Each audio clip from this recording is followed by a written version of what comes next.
Like every other year, ASH had a lot new to offer in the MPN field, both in terms of new drugs, which I find most exciting as a clinical trialist, and then also in terms of biology and just some retrospective chart review type of studies.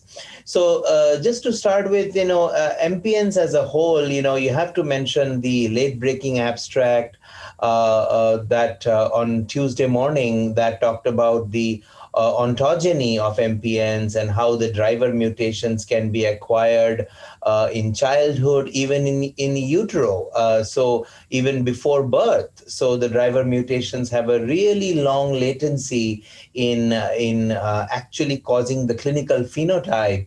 And there's this very long latency over decades since they are actually acquired. So that was a fascinating work from Jyoti Rangalia and colleagues. There was a similar study from the Mulally lab and Mulally and colleagues in Boston, also kind of tracing the hierarchies of these driver mutations and looking at the clonal dynamics of eventual MPN clinical MPN evolution.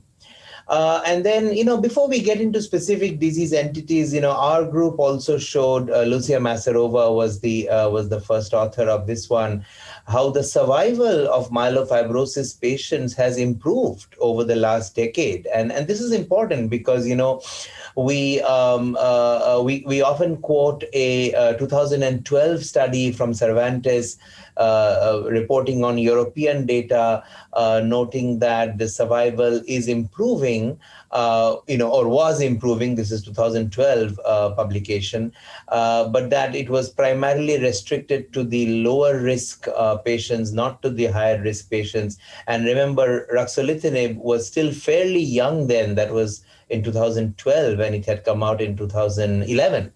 So now, after a decade of Ruxolitinib, our group was able to show that the survival of myelofibrosis patients is improving over time, and probably in part, at least, due to this drug. So I thought that was important.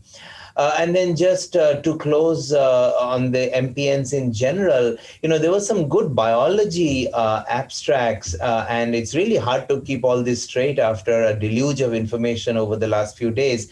But something that struck me from Dr. Kilajian's lab, or from his group rather, was the importance of NFE2 mutations. NFE2 is a transcription factor and looks like is implicated in worse survival as well as increased risks of leukemic transformation.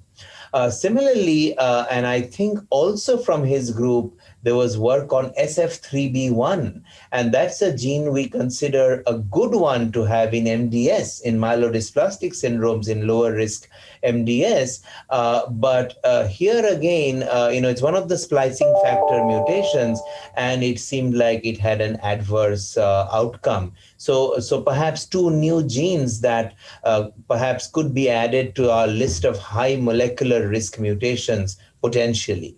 So that's something I thought I should mention.